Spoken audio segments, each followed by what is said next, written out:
dusanzwe dusengera abantu bakabohoka ku buryo badahwa inzembe, badahwa amabuye, badahwa imisumari, abandi baratwaye inda mu nda baja kwa muganga bakabarabamwe ama ecography bagasanga hariyo amasare y'amabuye, bagasanga hariyo ibitasha byo bijya byifunguzo, tukabasengera bagahinduka abantu. Uroye ku rubuga urabibona, baravyara, ingumba ziravyara, ibimuga biramuguruka, yabaza ku masheze rolante bavuye kwa muganga vyarananiranye. Ugiye kuri YouTube na Facebook ibyo urabibona, ariko hariho abatabikurikirana ku rwego rukomeye. Nico gituma Imana yaduhaye yerekwa yuko dukwiye gushira ku mugaragaro kugira ngo abantu bamenye ibiriko birakoreka mw'iki gihugu cacu. Imana iracyakora ibitangaza kandi turizeye ko Imana izobikora. Nico gituma Imana yaduhaye yerekwa yo kuja kuri ETS kugira ngo abantu babone yuko Imana mu gihugu cy'u Burundi iriko irakora utwumiza.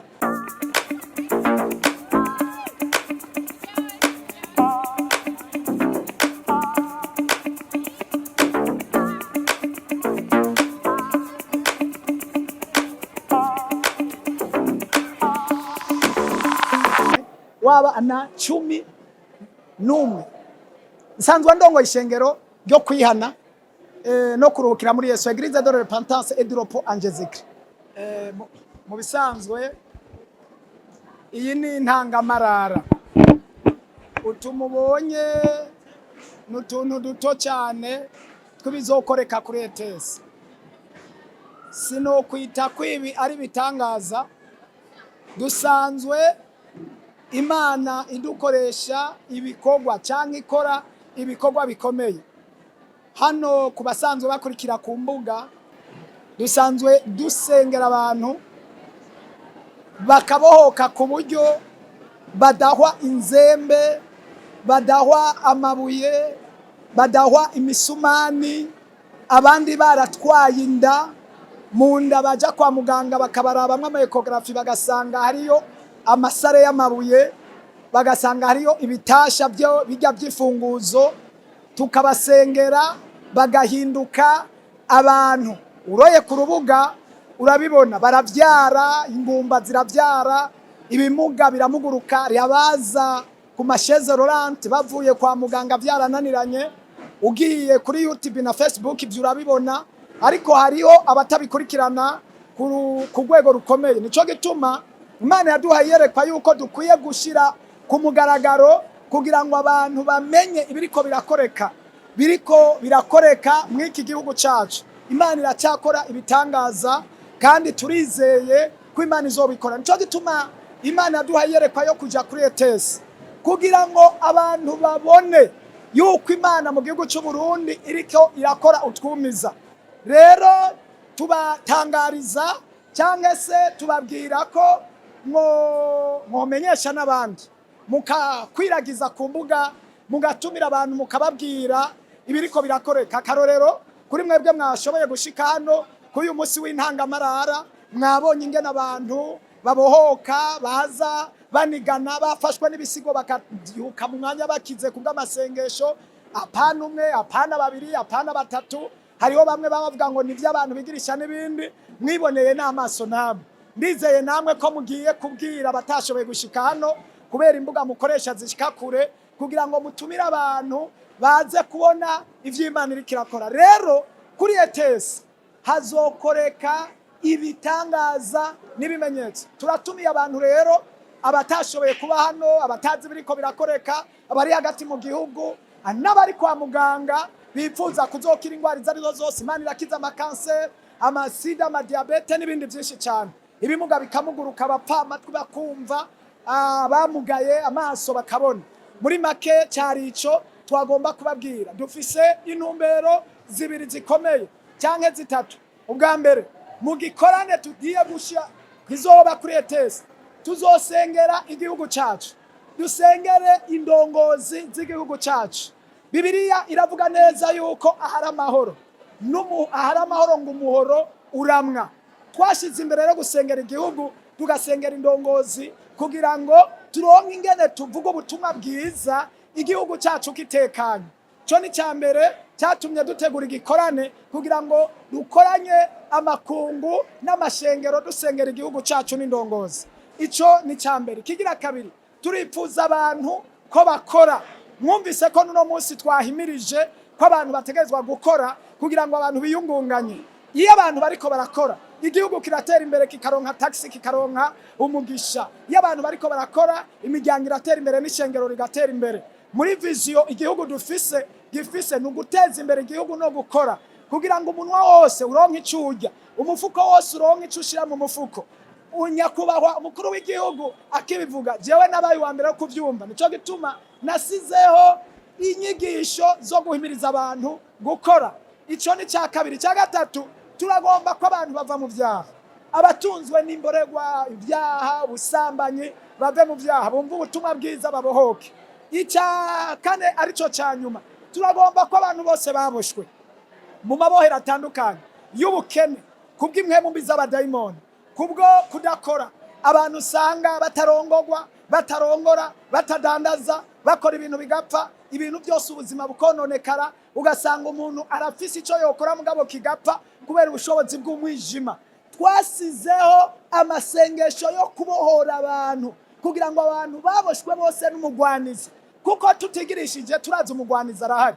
N'ijambo ry'Imana riratubwira ngo cyazanye Yesu nukubohora ababoshwe n'umugwanizi. Satani Bibiliya nayo ivuga ngo cyamuzana nukwica, gutikiza, guhonya no kurandura. Abo bene gihugu ari karatikiza arandura nibo tugomba kwabohora umwami wacu Yesu. Niyo ntumbero itumye ico gikorane kihaba. Ishengero rya Repentance icyambere dutegerezwa gukora gusahiriza igihugu nukwigisha bene gihugu kugira ngo bave mu bujuju, bave mu bunebwe. Niyo mbona kazoza yo gukora kugira ngo umuntu wese akore, yiteze imbere, ateze imbere igihugu. Iyo ni inyigisho, kuko ahantu hose hari inyigisho. Icyambere kituma abantu bagira iyerekwa rigakomera n'inyigisho. Nico gituma turiko turateza imbere abantu mu nyigisho. Iyo umuntu agiye gukora aronka taxi acateza imbere igihugu kica gitera imbere. Sinivyo gusa, dusanzwe turiko turategura imigambi yo gukora amaproje yo kuzoteza imbere mu gusahiriza igihugu mu bijanye no kugira amashuri, mu bijanye no kugira inyubako z'ibitaro. Ivyo nivyo gufasha abene gihugu kugira ngo bashobore gutera imbere. Uwo mugambi turawufise, nico gituma twabaye abambere bo kugira iyo migambi.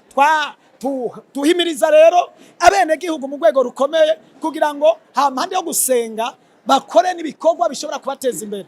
Uwo mugambi rero wo kubaka amashuri, wo kubaka ibitaro turawufise. Uwo nawe ni wo gufasha igihugu. Nta muntu n'umwe azobura aho aja, kuko ikibuga ni kinini, ariko twariteguye. Twararondeye amabisi azozana abantu abakura mu makaritiye. Nkuko bavuze ati kubera ikibuga ari kinini, twebwe ubwacu dusanzwe dufise amashengero ataramwe, atari make azoza, ariko kandi n'abanyagihugu benshi. Nico gituma twasizeho imiduga izozana abantu ku buntu, ibakura mu makaritiye yose, kuva za Kanyosha, za Gatumba, iyo za mu makaritiye yose y'igisagara, y'imicungararo gisagara. Twararondeye amabisi, amakwasteri, otrako azodeplasa abantu kugira ngo bashike bitabagoye, bongere batahe bitabagoye. Uwo n'umwiteguro udasanzwe uzosahiriza abantu kugira ngo bashobore gushika, bashobore kuzuza irya etesi. Turizeye ko rero etesi izokuzura nankeka.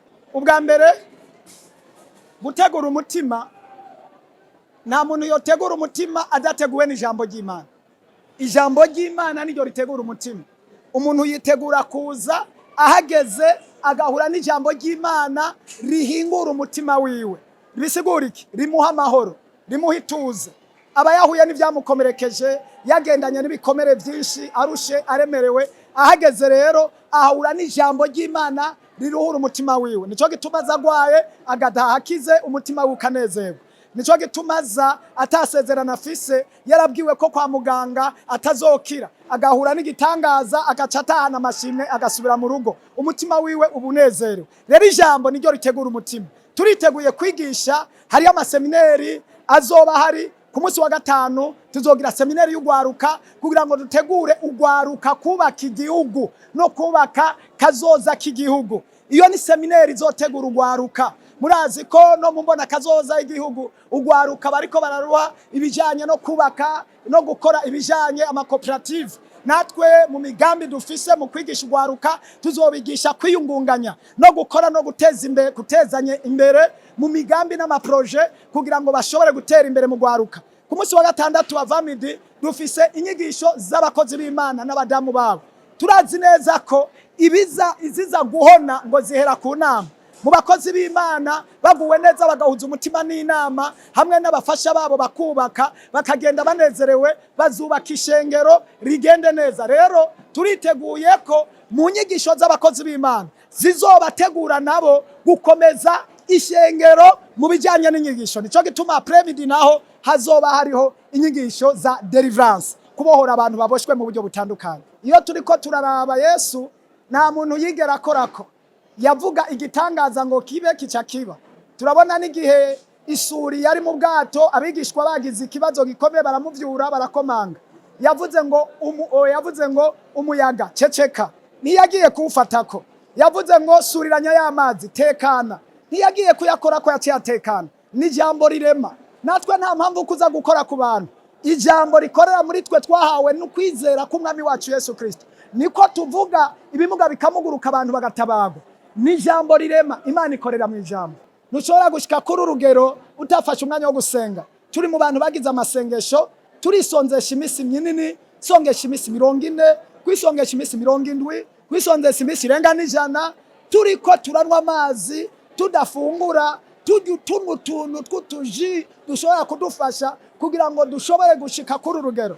Ahantu nakuye iki kintu nigeze kugira ishavu ryeranda. Musi umwe nari kuri ku kibuga hariho umuhisi yitwa Moses Korora avuye i Tanzania. Yari yaje gukoreshwa ibitangazino. Mbona abantu baruzuye, abakozi b'Imana baruzuye mu mpande zose zitandukanye.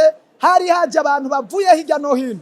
Numva ngize umubabaro ukomeye cyane. Ndavuga ati nibite mu Burundi harinda kuza umuntu akoreshwa ibitangaza avuye Tanzania. Mbega hano mu Burundi Imana niyo dukoresha. Hasabiki kugira ngo abantu babohoke. Hasabiki kugira ngo ibitangaza bikoreke. Bimfata umwanya wo gusenga cyane kugira ngo Imana iriko irakoresha umutanzania Moses Korora ikoreshe n'umurundi abantu babohoke. Ubu rero turiko turabona abandi bava kuko twabona abantu bava habaje Tanzania. Ubu tuzobona rero abatanzania nabo baza hano, abakongomani bariko baraza, abagande bazoza baje n'iki kibanza kubera ari Imana. Twafashe umwanya wo gusenga rero Imana Moses Korora asenga. Sinawo gusa akaroro turabona muri Bibiliya intumwa Paulo yakoreshwa ibitangaza, ba Petero, ba Yesaya bakoreshwa ibitangaza, ba Mose, ba Yosuwa, ba Elisa, ba Eliya. Bibiliya ivuga ngo bari abantu nkatwe basenga Imana bahagarika imvura irahagarara. Uko Imana yamye n'uyu musi nikwiri byaduteye kwiheba, natwe duheba amagara twuzura ubushobozi bw'Imana kugira ngo dukoreshwe ibyo abatwitangiye imbere bakoze. Niyo mpamvu rero naho twabikuye. Yesu abahezagire.